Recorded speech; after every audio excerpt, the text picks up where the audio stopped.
like to comment on the topic that was presented to the board just now regarding Stan Karasosa's salaries. I think there seems to be some considerable misunderstanding of the board's motives for establishing a superintendent job description, setting the salary scale, and placing the current superintendent in that scale. Ken and I have discussed this issue at length, and he has asked me to share his views on this topic. I've been on the board for a long time. I've worked with 8 superintendents, 2 of which were interim. This means I have had the experience of participating in the selection process for superintendents multiple times. Rarely has the pool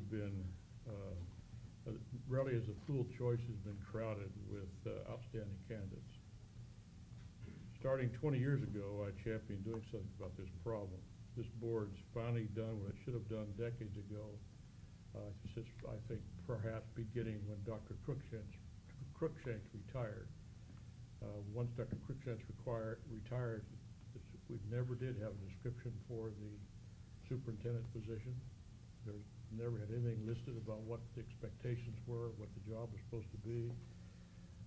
No definition of salary ranges. We just kind of winged it.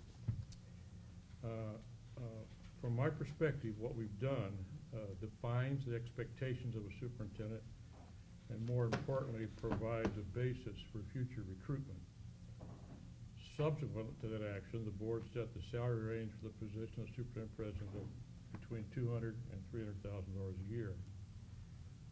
A scale at the top end was put in place to enable recruitment of a better candidate pool for the current superintendent's inevitable retirement. Like it or not, having a wide salary scale is usually necessary to get the best talent to apply.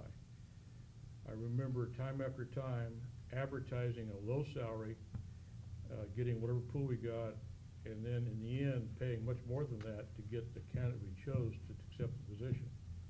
I've always wondered if we just would have advertised a higher salary in the first place, would the pool have been better? Never know. A large pool, a very qualified pool, a large, very qualified pool improves the odds that the board will make a wise decision.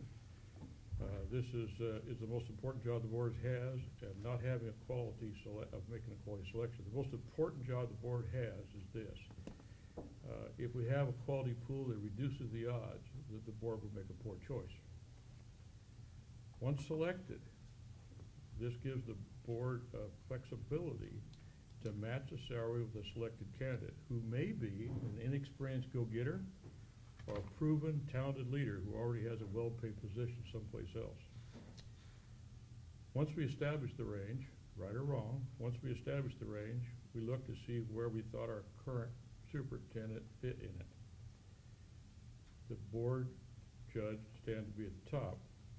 The reasons for putting the Stan at the top included the amazing accreditation process, but by itself, that success would not have justified that decision, especially when one correctly notes that Stan was just a member of a huge team that made COS 2.0 work. In addition to the hundreds who contributed, there were probably a half dozen other people in this campus. Without each of them, we would not have been successful. There was at least a half a dozen people who were every bit as important as Stan was, and then there was, I said 100, there were more, I went to meetings where there was more than 100 people present that made that thing work. So we looked at a lot more than that. We looked at his expert guidance of this board, especially sometimes boards left their own devices end up in left field, and it takes a strong, knowledgeable leader to sometimes get us where we should be. We've appreciated his ability to help us craft our decision. And especially impressive to us is his unfailing achievement of the entire list of priorities we set for him annually. No predecessor has ever done that, even once. He demonstrated his ability to build a quality administrative team. Our recognition, and we also recognize that the total administrative cost of this college, we had all the administrators together, whether you're talking about gross dollars or per capita, COS spends less than any college around here. And it's something makes that work.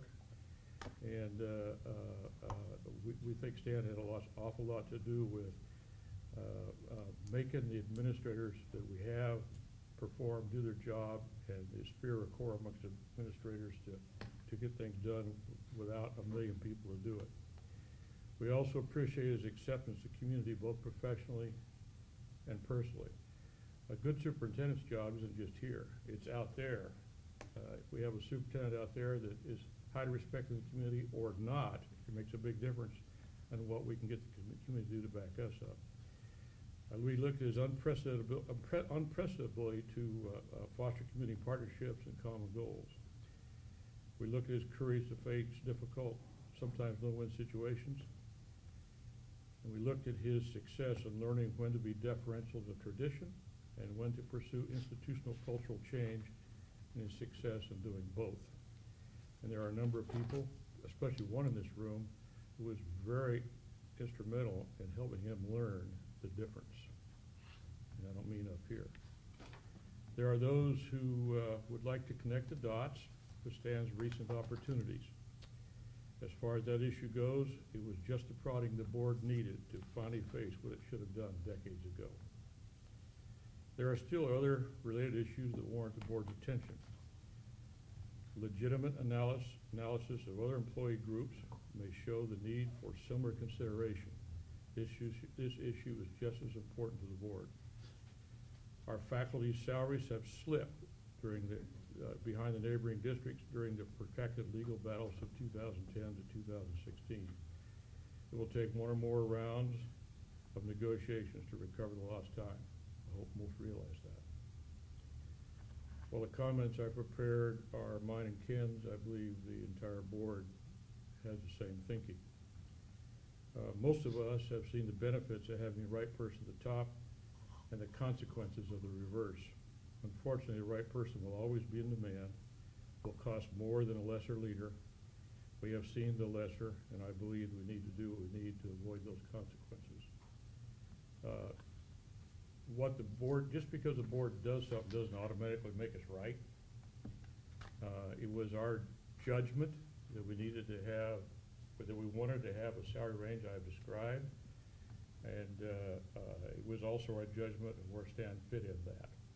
Right or wrong, that's why we did it. It had absolutely nothing to do with disrespect for anybody else, or giving Stan too much credit for the accreditation change around here.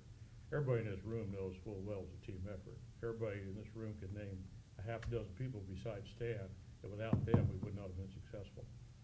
And so that's not why we did it. It was just one of the reasons amongst many others.